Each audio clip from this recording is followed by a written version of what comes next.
Hey everyone, I'm Zenbake, this is Auto Group, and this is our 2021 Jeep Grand Cherokee L Limited 4x4.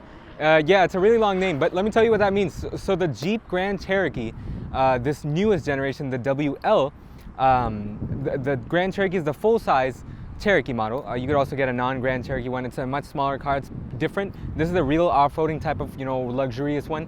So, and then the L, of course, is the third row. So this is the first time you get 3 rows in a Jeep Grand Cherokee with this new one that came out in 21. And now there's the 2022 model year. Of course, it's basically the same thing with maybe some updates. But anyways, what I love about the front end is, I'm not sure if you saw the Summit first, which is the top of the level trim. It looks almost exactly the same as the Summit with this limited trim. So that's absolutely epic. And the thing is, the limited trim, what that is it's 2 steps above the base, basically. The base is the Laredo, then there is the Altitude, and then the limited. Then you go to the Overland, that gives you air suspension, and the V8. And then you can also get the Summit, which is the top of the line. Anyways, so coming on to the side, what you'll notice is that from the outside, since it has the same look, you can't really distinguish too much between the trim levels. One thing that you get on the Summit, for example, and maybe the Overland as well, is this over here, these panels for your wheel wells, these are actually going to be body colored. So just minor differences, and we went with the base wheels, the 18-inch wheels. We wanted them for a softer ride quality. The bigger ones look nice, but it's better, I think, to get the smaller ones. They're 2 inches less, at 18. So it's nice for the cushy ride quality. And anyways, I think every single Grand Cherokee now has this very nice 3D textured American flag over here and on the side, which is just absolutely epic looking. It fits really, really nice with the rest of the car. Really like that touch. Anyways, if you come over to the side pose, let's back up a little bit and show you the side pose of the car. I really, really, really like this L's pillar over here, because the non-L has a different floating pillar. It kind of looks like a Range Rover instead of this. This one just reminds you that it's the L, I guess, because it has that L type of shape as well. So super, super long, very nice, clean body line, just basically one character line, kind of like a BMW going to the back. And then, of course, in the back, you have a very, very simplified, very elegant looking rear end. Not much going on. It's very, very simple, just clean, light design in the back on both sides. Not much to it, It's a very, very basic, clean, luxurious design. And of course, speaking of luxurious, LED taillights and headlights. And then you got the L badging over here, L 4x4, so all-wheel drive, and then limited, of course. So anyways, let's actually get started with the trunk, because it is a Jeep product, of course, for your practicality needs. Here we go. We got the third row up, and in the back you only have 2 seats, which is really, really smart. It's much better than trying to fit a very, very small, like unusable type of a third seat in the back to make it a 7-seater. But the other benefits over here still with the L are that you still have decent trunk space even with the third row up. And if you have nobody using the third row, obviously, then you could just click in the latch, send that down, this one, boom. And now look how much space you have, and it's so easy. I don't know why car manufacturers don't make it as easy as these guys did. You could just easily, drop them down. And in the back, of course, regarding your amenities for that third row that we just put down, you actually have USB-C and USB outlets. You got a cup holder on that side, cup holder on the other side. Ventilation, on both sides. You got the vents as well. So absolutely excellent. And over here, you might notice this big subwoofer over here as well. That's the Alpine's subwoofer. That's the Alpine sound system that you get when you get the navigation package. I'm not sure if it's just called the navigation package or, it's just one package that you add into the limited, and you see that big screen up front, a 10.1-inch screen, and navigation and your Alpine sound system. So if you want to improve your sound quality in here, then definitely you could go ahead and get that package. It's a really nice combination. They're very smart with that. You don't have to spend too much money. I think it's only like a $1,500 option or whatever. So that gives you 2 very nice, important, luxurious features.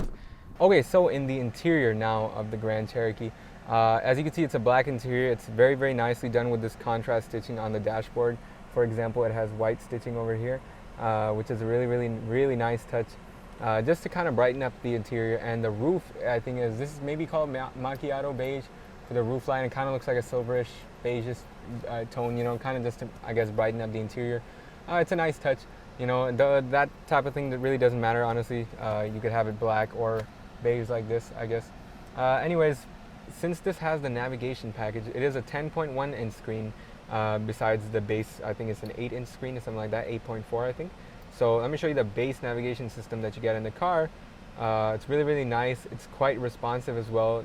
Just a bit of like frame rate, lag to it. That's not a big issue. Then when you go to comfort, you got your seat settings. Really, really nice controls. Everything is so smart. So that means you could be at navigation and still easily, just tap your stuff and adjust your climate control, heated seat controls, and your steering wheel can also be heated. You got the mic button. That's for your Uconnect, I think. So if you say, hey, Uconnect, it's going to start listening to you. And okay, nice. It didn't do that right now because I didn't want it to listen to me really. On the top, you have a few different controls. I'm pretty sure these two are probably for the Overland and the Summit. But what you have is your park assist. You could turn that off, which gives you your beep, beep, beep at the back. I don't think it has front park sensors. You got the hazard control, of course. Traction control off and on. That's on right now when the light is off. And you got lane departure assist. This thing, it remembers when you turn it off. So literally the week we got the car, I think I turned it off, and then so it remembers it throughout the whole time. It doesn't reset it every time. This thing, however, resets the auto start stop for your fuel economy, for saving gas, where it turns off the car when you hit the brakes. Speaking of what's powering this car, it is a 3.6 liter naturally aspirated Pentastar V6. So it's kind of quite a famous V6 from Dodge. I think it's used in the Challenger, Charger, the base V6 models. It's a very nice, very, very smooth engine. 293 horsepower, I'm pretty sure. 260 pound-feet of torque. So probably 0 to 60 about 7.5 seconds, maybe 8 seconds. And it is going through a ZF8 speed, which is absolutely fantastic. That is a big win for this car. That's how you get very nice, smooth, low-end power, because it quickly shifts gears really, really fast and gives you a nice, open feel. It doesn't feel very slow at all or sluggish. So that's good. Other than that, I guess, okay, let me set my position. Yeah, this is about my position right here. And I'm about 6'3". Let me show you how I fit right behind myself. It is a lot of room in this car. The car is about, I think, 204 inches long. Okay, so getting in behind myself, my knees do get stuck on the seat a little bit. But when you're actually back here, there's enough room to go on a little road trip behind myself. The legroom situation is decent for, when I have the seat set to my height. But I set that quite generously, to be honest. You could move it forward, and most people prefer to kind of sit upright as well, so that's totally fine. The other thing that's really nice, actually, I forgot to mention this, the steering wheel comes nice and close to your driving position, which is good. Anyways, the thing I was talking about over here is this digital display where you could choose your, fans speeds over here, and you got heated seats in the back. Both seats, you can heat them, which is absolutely fantastic, and they're 3-stage as well, so such a luxurious feature. And then, of course, you could change, the mode and stuff where the air is coming through. Excellent. And then you got so much usability and practicality because you have 2 USB-C outlets, you got 2 USBs, and then you even got the 150 watt, your signature home plug style over here. Then you got a little bit of storage. I guess you could put maybe some coins or some stuff that is very small. And then over here, 2 cup holders again. That is absolutely fantastic. So much practicality. Of course, you got these little pockets over here, folder style pockets as well. And the thing is, we didn't get the one with the captain's chair. We didn't really want that, actually. I think it's better to have this. You got a more comfortable setting over here with the armrests as well on both sides. Very, very nicely done with that. And the other thing is that gives you this nice easy pass through to the back, and you could go ahead and sit in the 3rd row like that. Anyways, I'm pretty sure that's all we're going to cover actually inside the car.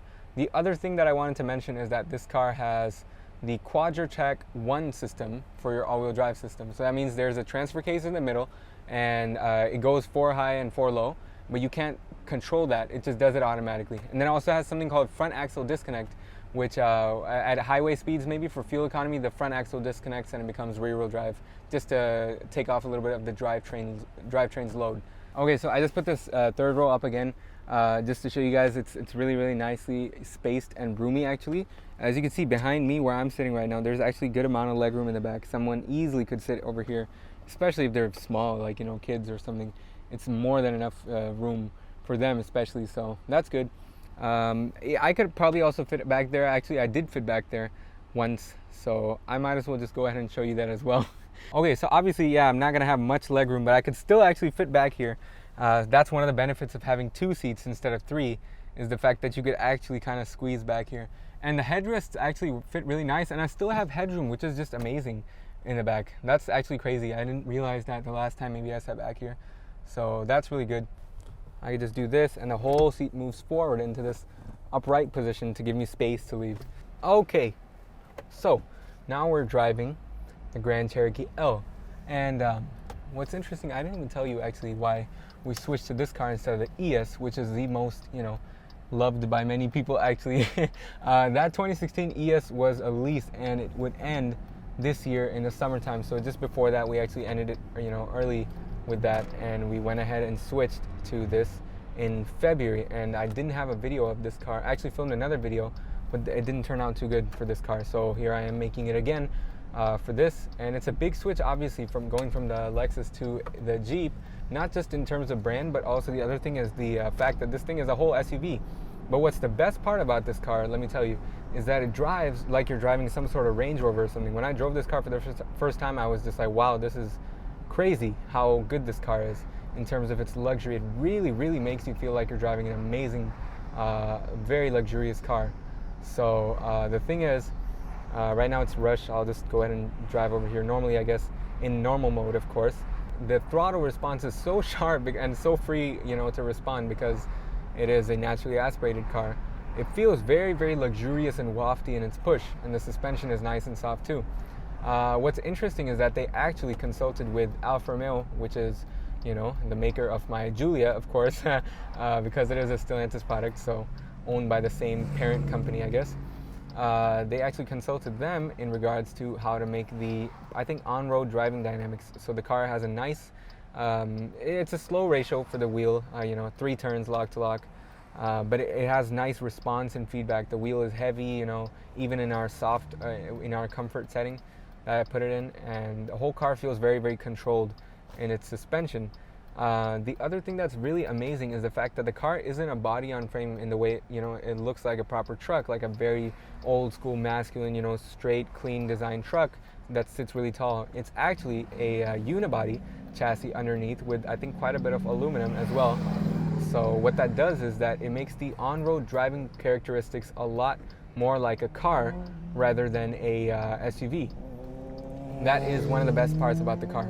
So let me just let that F1 sounding bike pass. Anyways, the thing is, what that does, the unibody for this car, is that, like a Lexus RX barely weighs, maybe 150 pounds less than this car or whatever, because it's such a light construction underneath. The thing only weighs like 4,779 pounds, I think, with this L trim with the 3rd row. With so many things like the all-wheel drive system, of course, leather seats, you got the sound system in there, a bunch of things like that, transfer case. I mean, the thing responds more like a proper nice chassis with barely any sort of flex like you get in a body-on-frame car. Very, very composed, and one of the benefits of that, again, is when you take it on the highway, the thing feels very, very taut and very controlled, unlike an old-school SUV. For example, like the Lexus GX.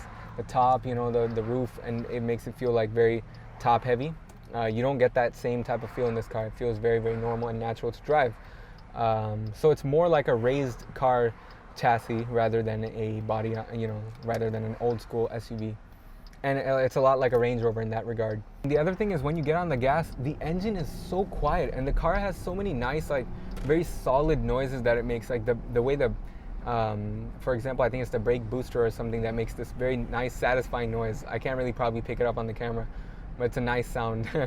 And, just a bunch of different elements like that really, in my opinion, help it feel like this luxury, solid car, And the other thing that I want to show you actually is look at the shifter over here. You can just flick between this, and this control is so beautiful. It looks like some sort of jewelry or something, with its metal finish. Absolutely beautiful. I love that touch, and it's so, kind of like it has this firm feel to it as well. It doesn't feel like sloppy or anything, or flimsy, which is absolutely fantastic. And the benefit of the slow ratio of this car actually is the turning radius is so good, just like you want in an off-roader SUV.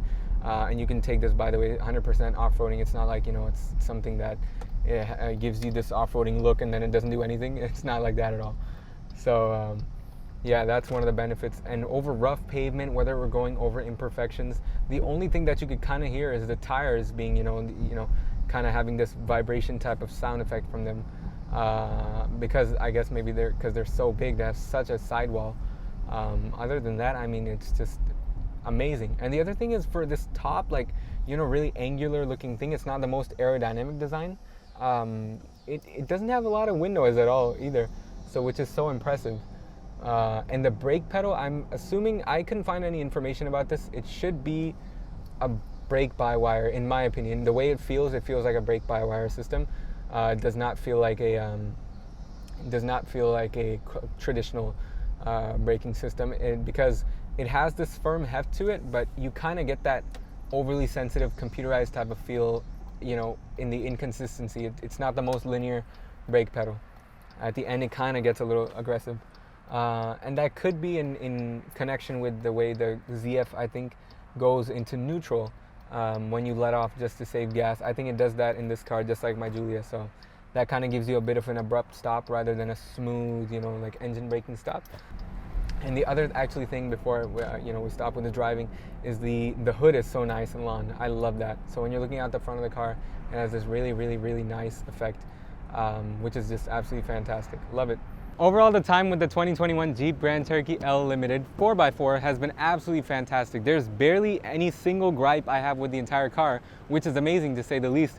And it's totally unexpected. I didn't expect such a big jump up into the Jeep brand, where basically it drives like a Range Rover or something, or like a Bentley Bentayga, but just, you know, with its Jeep off-roading practicality as well. And the car is just about, you know, $50,000 as it sits, and you can go highest is barely maybe $66,000 for the Summit Reserve, which is so much less than like the rivals, or at least where they start. You know, for example, like a Mercedes GLE probably starts at about $57,000. BMW X5 starts right around there as well, probably. It's been absolutely fantastic, thank God. It's a great purchase. And yeah, that's pretty much it. I really, really appreciate all the support on the channel. Thank you so much for all the support.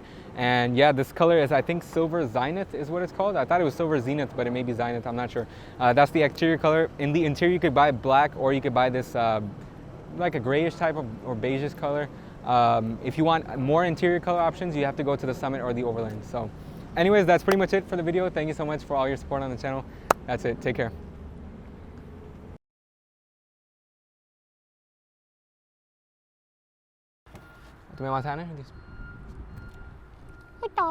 Wow.